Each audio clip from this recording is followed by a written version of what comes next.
I don't have any problem with Jesse Marsh calling them Canadian heroes. I mean, you're in the moment, you're there, Canadian heroes. But he's right.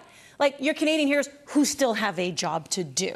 Yes. So here we go. You're going to hang the cape up. You're not sending it to the dry cleaners yet. No. You're just hanging it up to put it back on. Still going. But, you know, if they're going to look at what was good, what didn't work in this game, well, how about, you know, the good is the goal, Jordan. How about, let's actually break that down. We'll break it down first, but we just have to talk about context as well. Like, this is a Stephen Eustaquio that changed the game but was subbed on in the 58th minute against Switzerland.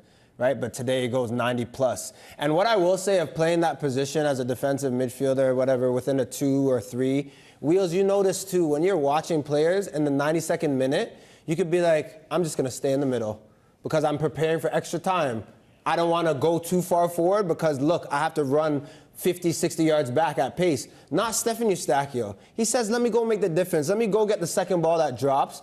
A beautiful chest down, and just strikes it well. He doesn't go for power, goes for technique, accuracy over power, and guides that one in the bottom corner. Takes one bounce, beats the keeper, and goes into the bottom corner.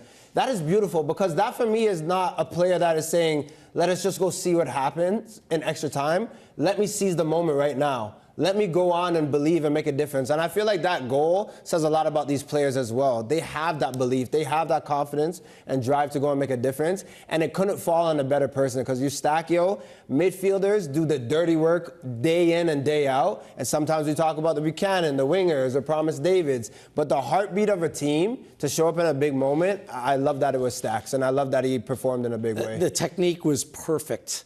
I can't tell you how many times, not only from Canada, but at this World Cup, players have taken an extra touch or maybe two, and the moment's gone. He trusted his technique, his ability in that moment. Has to be said, like, really poor clearance from South Africa in that moment, but Eustaquio still had a lot of work to do.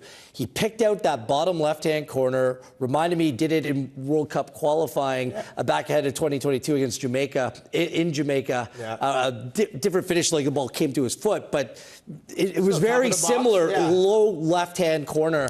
And I'm thrilled for Steph. I think a lot of people are talking about Eustaquio today, but he's going to be front and center in that moment.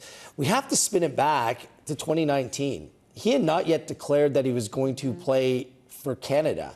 In fact, he played youth football, playing for Portugal, living most of his life overseas. And he was convinced by John Herbin and the staff at the time to come play for Canada, but he was recovering as he did his knee at that time.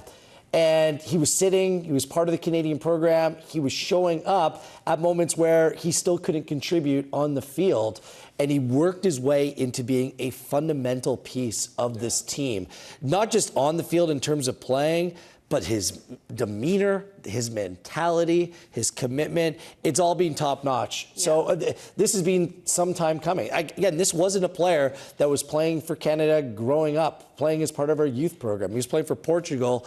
And when he was down and out, this country gave him the ability to go on and play international football. And the ultimate reward today, scoring a match-winning goal in stoppage time in the knockout phase of a World Cup, it's pretty special stuff. I'm thrilled for him and his entire family. It is incredible, that kind of slow start with the Canadian national team, but he hit the ground running when he did hit the ground, to the point where it was almost immediate. We said, there is the successor to Atiba Hutchinson. And then even watching the game today, like, I just felt like so many good chances had been wasted by Canada, and you're looking for someone just to be the man of the moment.